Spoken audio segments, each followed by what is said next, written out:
தர்ம சாஸ்தாவாக பக்தர்களுக்கு அருள் பாலிக்கும் சபரிமலை ஸ்ரீ ஐயப்பனுக்கு பக்தர்கள் ஒரு மண்டலம் விரதம் இருந்து காடு மலை ஏறி இருமுடி கட்டி நெய் தேங்காய் சுமந்து கொண்டு போறாங்க. அப்படி முதலில் ஐயப்பனுக்காக நெய் தேங்காய் சுமந்தது யாரு அப்படிங்கிறதையும், ஐயப்பனின் காலில் கட்டப்பட்டிருக்கும் இந்த கட்டின் உண்மையான காரணம் என்ன அப்படிங்கிறதையும் இந்த வீடியோல பார்க்க போறீங்க. வாங்க இப்ப வீடியோக்குள்ள போகலாம். சுவாமி ஐயப்பனுக்குரிய பல்வேறு திருப்பெயர்கள்ல நெய்யபிஷேக பிரியன் என்ற பெயரும் உண்டு. மாலை போட்டு விரதம் இருந்து நெய் தேங்காய் சுமந்து இருமுடி கட்டி எடுத்து செல்லும் போது சுவாமியே சரணம் ஐயப்பா என்ற சரண கோஷம் முழங்க பக்தியோடும் பரவசத்தோடும் பாசத்தோடும் எடுத்துக்கொண்டு கல்லும் முள்ளும் காலுக்கு மெத்தை என நினைத்து நெய்யினை ஐயப்பனுக்கு அபிஷேகம் செய்து அந்த நெய்யில சிறிதளவ தான் வீட்டுக்கே பிரசாதமா எடுத்து செல்வாங்க. இந்த வருடம் குடிக்கின்ற நெய் அடுத்த வருடம் வரை நறுமணம் மாறாமலும் கெட்டு போகாமலும் இருக்கும். அப்படிப்பட்ட நெய்யை ஒரு மண்டலம் மருந்தாக நினைத்து எடுத்துக்கொண்டால் பல நோய்கள் தீரும் என்பதும் நம்பிக்கை. சரி, எதுக்காக நெய்யை ஒரு பாத்திரத்தில் எடுத்து போகாம தேங்காயில ஊற்றி எடுத்துட்டு போறாங்கன்னா, ஆண்டுக்கு ஒரு முறை பந்தல மகாராஜா ஐயப்பனை பார்க்க செல்லும் போது ஐயப்பனுக்கு பிடித்த எல்லாத்தையும் எடுத்து செல்வார். அப்படி பலகாரங்களை எடுத்து செல்லும் போது தேங்காய்க்குள் நெய் ஊற்றி எடுத்து சென்றால் பல நாட்கள் கெட்டு போகாமல் இருக்கும். அது மட்டும் இல்லாமல் சபரிமலை ஸ்ரீ ஐயப்பன் விஷ்ணுவின் அம்சமாகவும் சிவபெருமானின் அம்சமாகவும் உள்ளவர். அதாவது சிவன் அம்சம் பொருந்திய 3 கண்ணுடைய தேங்காயில் விஷ்ணு அம்சமாகிய பசு நெய்யை ஊற்றி எடுத்து சென்றுள்ளார். பந்தல மகாராஜா ஐயப்பனுக்காக நடந்தே மலை ஏறியும் போயிருக்காரு. மலையை போய் சேர்றதுக்கே பல நாட்கள் ஆகியிருக்கு. அதனால கெட்டு போகாத நெய்யை எடுத்து செல்லும் பழக்கத்தை வழக்கமா ஆக்கியிருக்காரு. இதை நினைவு கூறுற வகையில தான் இன்று வரை சபரிமலை செல்லும் பக்தர்கள் நெய் தேங்காய் எடுத்து செல்வது முக்கியமான ஒன்றா ஆகியிருக்கு. கடந்த 1800ஆம் ஆண்டு வரைக்கும் ஐயப்பன் சிலை மரத்தால் செய்யப்பட்டதாதான் இருந்திருக்கு. அப்போ வரைக்கும் நெய் அபிஷேகம் நேரடியா செய்யறதில்ல. அதனால ஐயப்ப பக்தர்கள் கொண்டு செல்லும் நெய் தோணியில கொட்டிட்டு வர்ற பழக்கமும் இருந்திருக்கு. இப்போ வரைக்கும் கூட பழைய முறைப்படி சுவாமிக்கு கொண்டு போற நெய் தோணியில கொட்டிட்டு சிறிது நெய்யை பிரசாதமா எடுத்துட்டு வர்ற பழக்கம் இருக்குது கேரளா பக்தர்களுக்கு.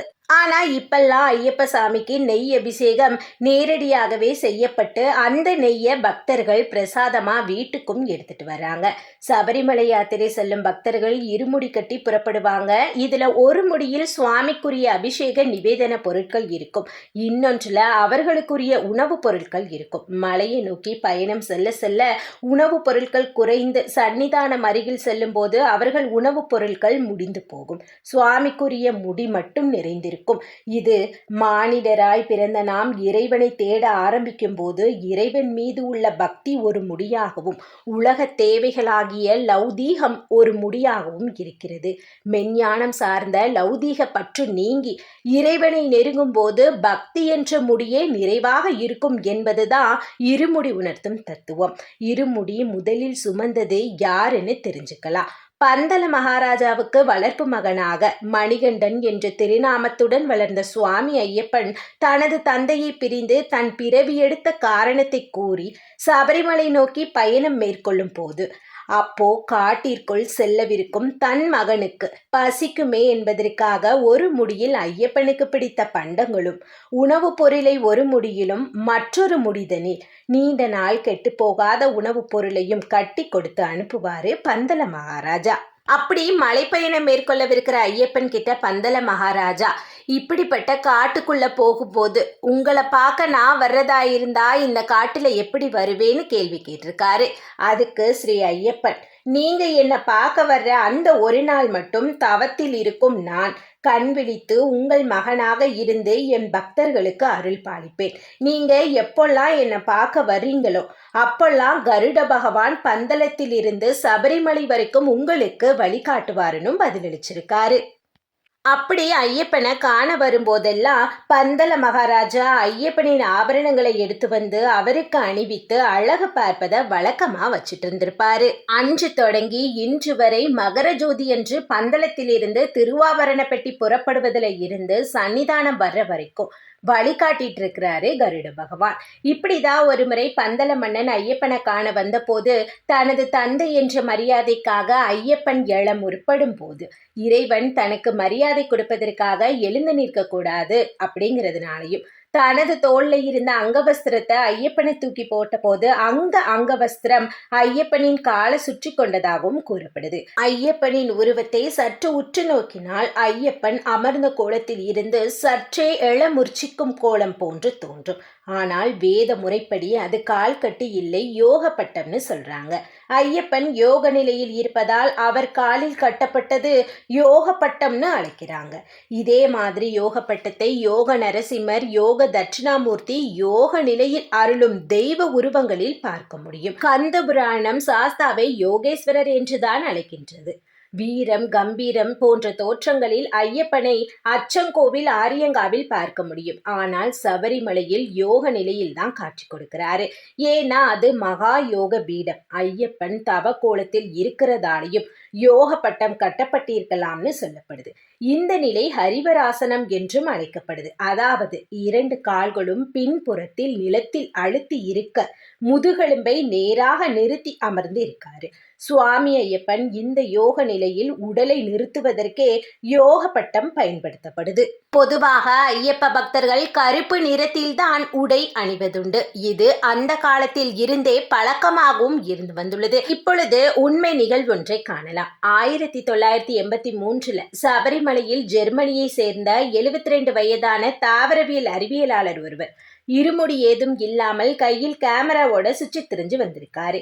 அதே நேரத்துல பக்தர்களும் இருமுடி கட்டி மலை பயணம் மேற்கொள்றாங்க. அதுல ஒரு பிரபலமான ஐயப்ப பக்தரும் போறாரு. அப்போ அங்க இருக்கிற மரங்களையும் மரப்பட்டைகளையும் கையில எடுத்து தொட்டு பார்த்து போட்டோ எடுத்துட்டு இருந்த அந்த சயின்டிஸ்ட் கிட்ட போய் அந்த பக்தருக்கு தெரிஞ்ச இங்கிலீஷ்ல பேச்சு கொடுக்க ஆரம்பிச்சிருக்காரு. அப்படியே பேசும்போதுதான் ஐயப்பனை பத்தியும் இருமுடிய பத்தியும் அந்த ஜெர்மனியன் தெரிஞ்சுக்கிறாரு. அவர் சொன்ன விஷயத்தை கேட்டு அங்க இருந்த அத்தனை சாமிமார்களும் ஆடி போயிட்டாங்களாம். அது என்ன விஷயம்னு தெரிஞ்சுக்கிறதுக்கு முன்னாடி நீங்க சுவாமியே சரணம் ஐயப்பான்னு மறக்காம கமெண்ட் பண்ணிருங்க. அவர் என்ன சொன்னாருன்னா, இங்க இருக்கிற ஒரு மரமும் 7000 வருடங்கள் பழமையானது. எனக்கு வயது 72. என்னுடைய வாழ்நாள் அனுபவத்திலேயே இப்படிப்பட்ட மரங்களை பார்த்தது கிடையாது. இது எனக்கு ஆச்சரியமாக இருக்குதுன்னு சொல்லியிருக்காரு. இதற்கெல்லாம் காரணம் நீங்க சொல்ற வழிபடுற ஐயப்பனோட அருள் இல்லாம இது சாத்தியம் கிடையாதுன்னும், இங்க ஏதோ ஒரு சக்தி இருக்க போய் தான் இது சாத்தியம். நீங்க தெரிஞ்சோ தெரியாமலையோ சட்டை போடாம நடக்கிறீங்க.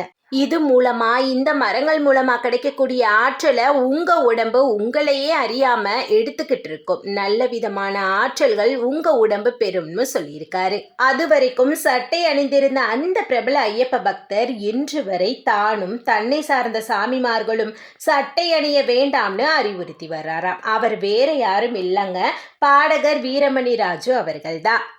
நண்பர்கள் அனைவருக்கும் வணக்கம். விஷ்ணு பெருமான் மோகினியாகவும் சிவபெருமான் பிச்சாடராகவும் அவதாரம் எடுத்து அந்த இருவரின் ஜோதி பிளம்பில் பிறந்தவர் தான் ஐயப்பன். தன்னலமற்ற குணம் கொண்ட ஐயப்பன் தன்னை நினைத்து விரதம் இருந்து வரம் கேட்கும் பக்தர்களுக்கு வேண்டிய வரத்தை தருவர். அது எந்த அளவுக்கு உண்மைங்கிறது வருஷா வருஷம் சபரிமலைக்கு செல்ற பக்தர்கள் கூட்டத்தை பார்த்தாலே நாம தெரிஞ்சுக்க முடியும். மற்ற தெய்வங்களை விட ஏன் சபரிமலைக்கு செல்லும் பக்தர்களுக்கான வழிபாட்டு முறையும் விரத முறையும் ஏன் இவ்வளவு கடுமையா இருக்குன்னு நாம எல்லாருமே யோசிச்சிருப்போம். கரடு முரடான மலை மேல கடும் குளிரில பயணம் மேற்கொண்டு வழியில ஏற்படும் இடர்பாடுகளை தாங்கி செல்ல எடுத்துக்கொள்ளும் பயிற்சிகள் தான் இந்த விரதம்.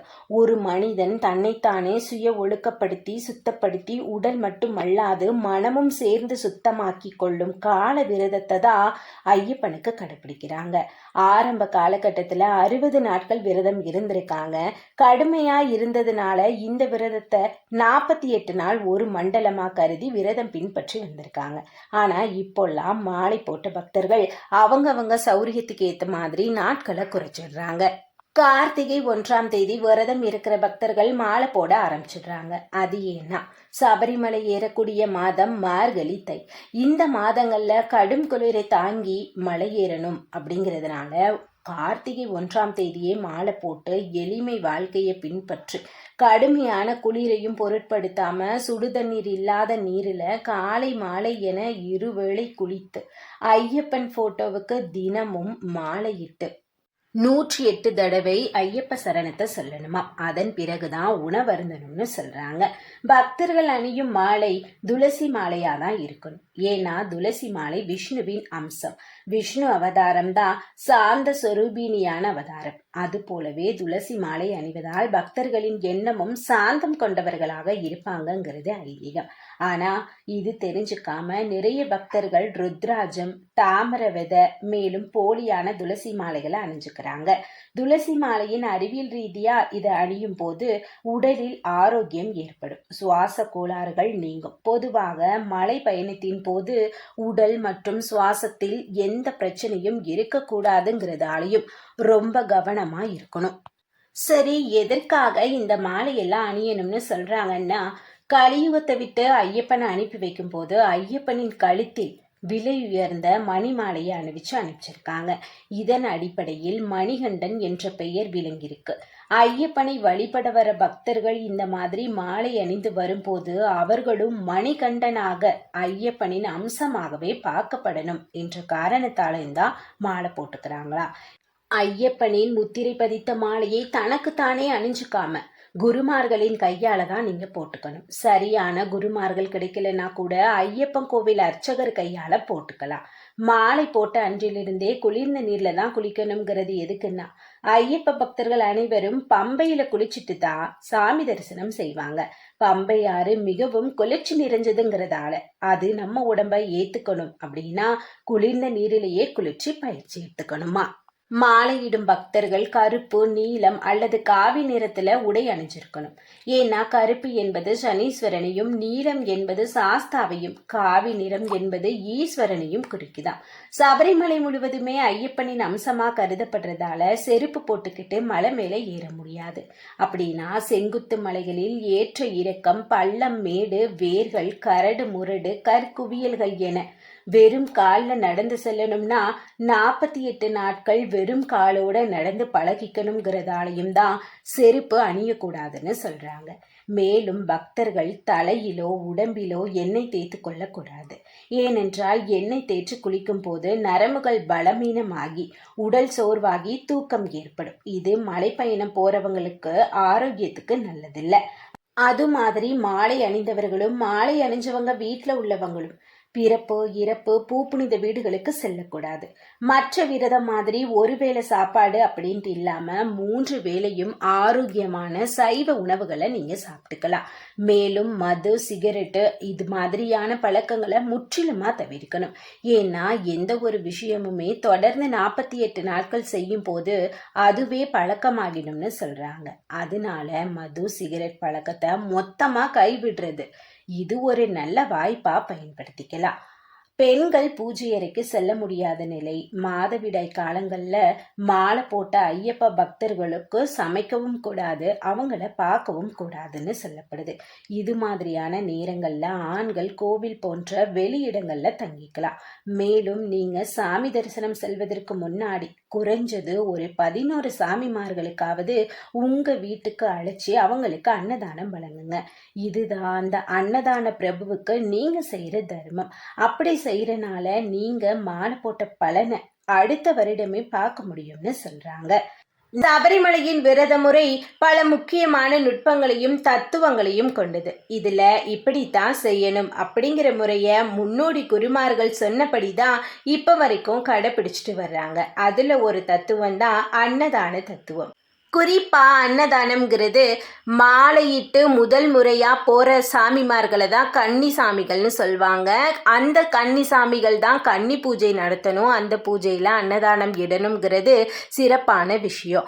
இதை கண்டிப்பா பண்ணணுமா, இதை என்னால் பண்ண முடியாது, அவ்வளோ பண்ற நிலைமையில நான் இல்லை அப்படிங்கிறவங்களுக்காகவும், இல்லை கன்னி பூஜை நான் பண்ணணும்னு விருப்பப்படுறேன் எப்படி பண்ணணும் அப்படிங்கிறவங்களுக்காக தான் இந்த வீடியோ. நீங்க முதல் முறையா நம்ம சேனலை பார்க்குறீங்கன்னா கண்டிப்பாக நம்ம சேனலை சப்ஸ்கிரைப் பண்ணிக்கோங்க. இப்போ வாங்க வீடியோக்குள்ளே போகலாம்.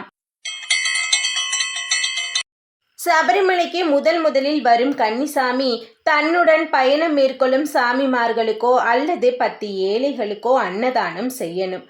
ஏனென்றால் அன்னதான பிரபுவாகிய ஐயப்பன் இதன் மூலமாக மிகுந்த சந்தோஷத்துக்குள்ளாகும் போது அதன் பலன் பக்தனுக்கு முழுமையாக கிடைக்குங்கிறது ஐதீகம்.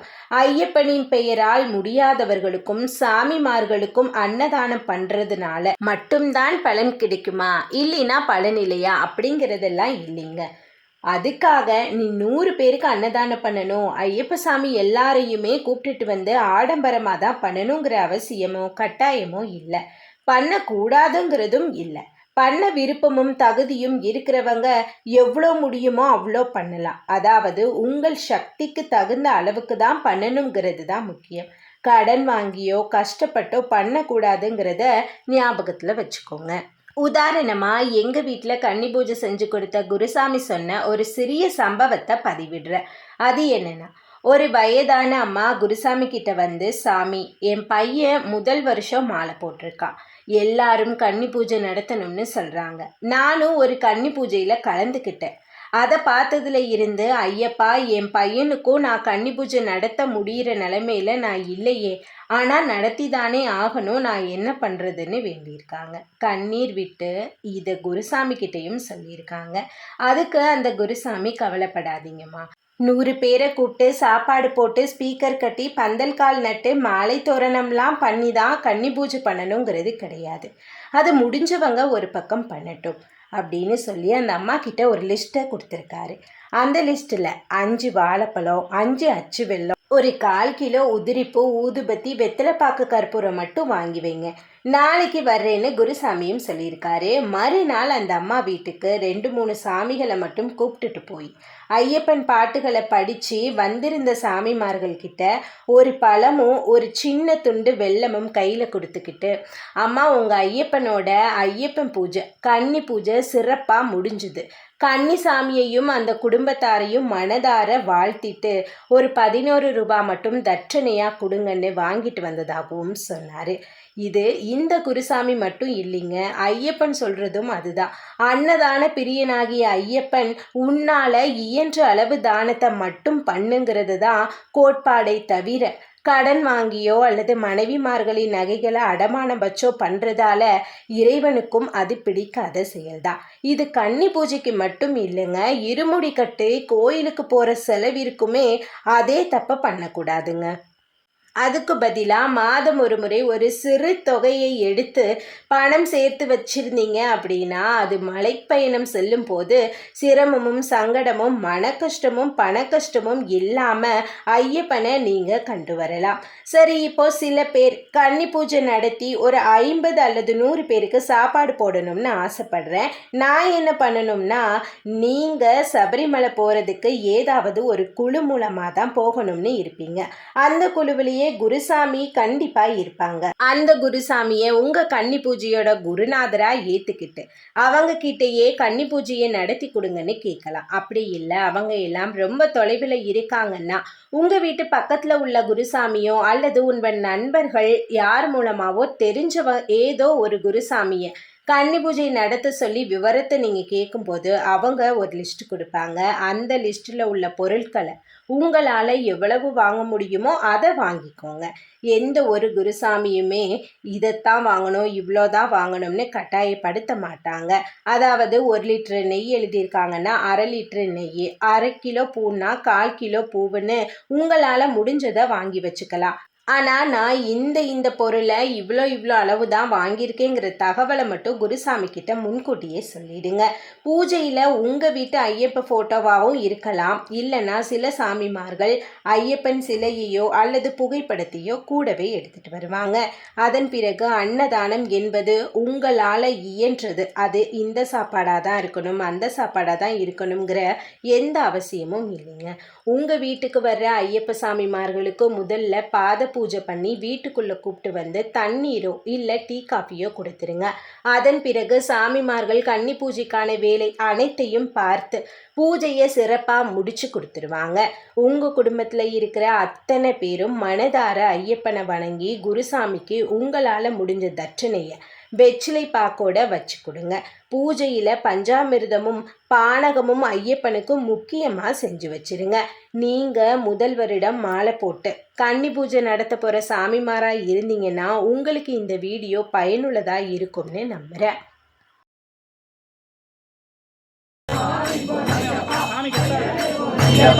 சாமி